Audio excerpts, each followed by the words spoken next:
आता पाहणार आहोत टॉप 9 मोठ्या राजकीय बातम्या। मराठ्यांनो, जरांगेंच्या नादी लागू नका। लक्ष्मण गायकवाड यांची प्रतिक्रिया। तर भुजबळांना ट्रोल कराल तर तुमचा एकही आमदार निवडून येणार नाही, लक्ष्मण गायकवाड यांचं वक्तव्य।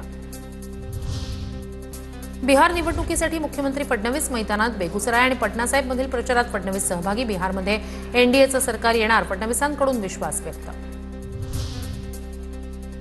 मुख्यमंत्री फडणवीसांना स्टार नाही सुपरस्टार प्रचारक केलं पाहिजे। फडणवीस महाराष्ट्राचे सुपरस्टार प्रचारक।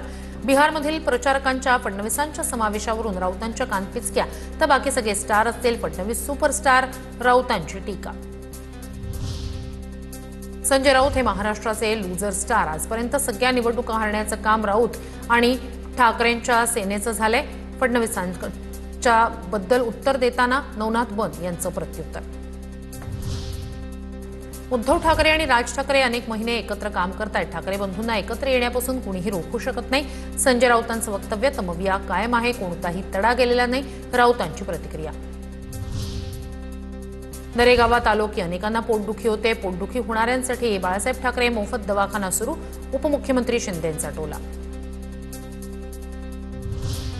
शिवसेना शिंदे गटाची 18 तारखेला आढावा बैठक। रामदास कदम, श्रीकांत शिंदे, गजानन कीर्तीकर पुणे जिल्ह्याचा घेणार आढावा, तर दादा भुसे यांच्या बंगल्यावर बैठकीचं आयोजन। धाराशिवमध्ये भाजप पाठोपाठ शिंदेंच्या सेनेचा एकला चलोरेचा सूर। भाजपच्या हालचालीनंतर श्रीकांत शिंदेंकडून मुंबईत बैठक। आगामी निवडणुका स्वतंत्र लढण्याची तयारी ठेवण्याच्या सूचना।